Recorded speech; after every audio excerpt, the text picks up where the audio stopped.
प्रचंड चीड आली आहे। शेवटच्या क्षणापर्यंत नाव येईल अशी अपेक्षा होती। मंत्रिपदाच्या मुद्द्यावरून विजय शिवतारे यांनी ही प्रतिक्रिया दिली।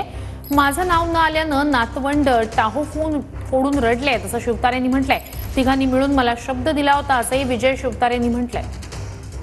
आपल्यासोबत विजय बापू शिवतारे आहेत, आपण त्यांच्यासोबत चर्चा करणार आहोत। महायुतीमधूनच खरं तर तुम्हाला विधानसभा निवडणूक लढवत असताना आव्हान भेटलं होतं। राष्ट्रवादीने तुमच्या विरोधात उमेदवार दिलता, तरी पण तुम्ही विजयी झालात। आता पण कुठेतरी मंत्रिपद मिळण्यासाठी मित्रपक्षांकडून काहीतरी अडचणी निर्माण झाल्या असेल असं वाटतंय? मला नाही वाटत की तसं काही झालं असेल, पण एक आहे कॉमन सेन्स म्हणून सगळे लोक बोलत असतात। उघडपणे विजय शिवतारे निवडून येऊ नयेत म्हणून उघडपणे निर्लज्जपणे मी म्हणेल, कारण तुम्ही शब्द दिला होता, तिघांनी मिळून शब्द दिला होता की बाबा विधानसभेच्या वेळेस अजिबात काही अडचणी येणार नाहीत, आम्ही सगळे हे करू।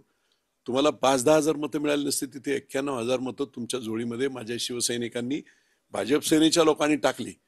आम्ही सांगितलं होतं की आतापर्यंत तेच बोलले होते की आतापर्यंत आमची दुश्मनी पाहिली महाराष्ट्राने, आता दोस्ती बघा, दोस्ती पाहिली महाराष्ट्राने तुमची।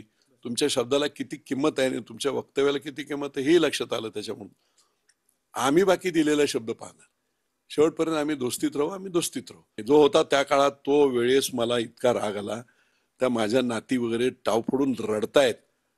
तुम्ही एक दिवस अगोदर सांगितलं असतं कोणीच आलं नसतं ना।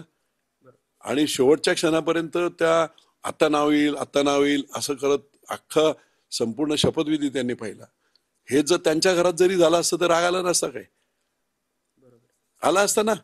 जर अशा पद्धतीने वागणूक झाली आणि त्याच्यानंतर नातवंड ओरडतायत, जो हे तो चीड झाली ना, मला ती प्रचंड चीड झाली। कॅमेरामॅन अभिजित पिसे सोबत लक्ष्मण जाधव, TV9 मराठी, पुणे।